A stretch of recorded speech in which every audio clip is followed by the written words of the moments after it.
Waiting for the Biblioburro by Monica Brown, illustrated by John Parra. On a hill behind a tree, there is a house. In the house, there is a bed, and on the bed, there is a little girl named Anna, fast asleep, dreaming about the world outside and beyond the hill.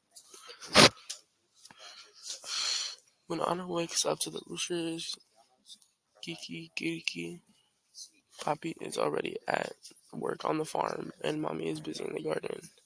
Anna bathes her little brother and feeds the goats and collects the eggs to sell at the market.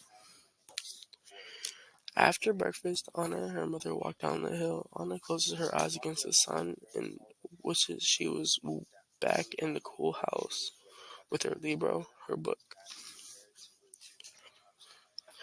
Anna has read her book, her only book, so many times she knows it by heart. The book was a gift from her teacher for working so hard on her reading, but last fall her teacher moved far away, and now there's no one to teach Anna and the other children in the village.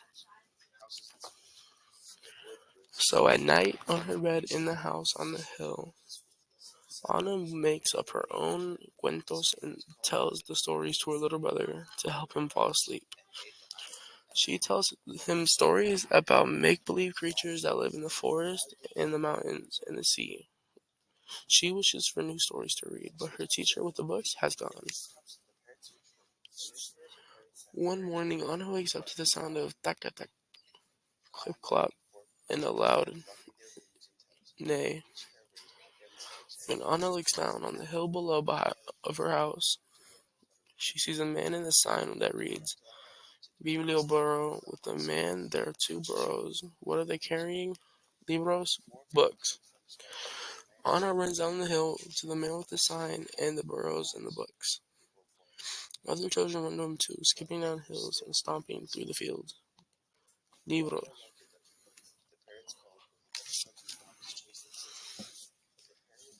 Who are you?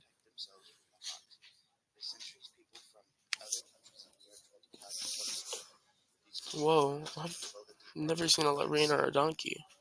What about you guys?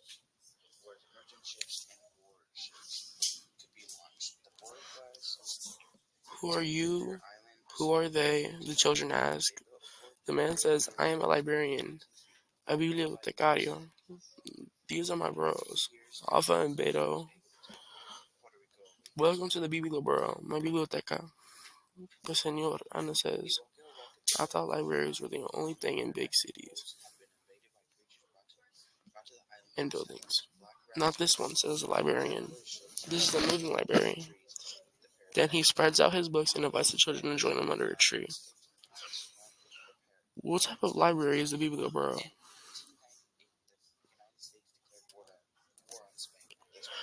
Once upon a time, the librarian begins sharing his story of an elephant who swings from spiderweb.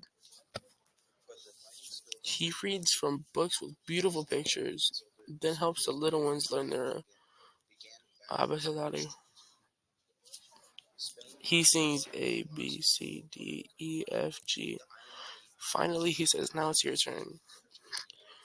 Pick out your books, and in a few weeks, I will be back to collect them and bring your new ones. Me too, asked Anna. Especially you, says the librarian with a smile. So many cuentos. While Alpha and Beta chomp on sweet grass under the tree, Anna picks up book after book and finds pink dolphins and blue butterflies, castles and fairies, talking lions and magic carpets. Someone should write a story about your burrows, Anna tells the librarian, rubbing Alpha's nose and feeding more grass to Beta. Why don't you? He asks. Then he packs up the books and is off. Enjoy, he calls to the children. I will be back.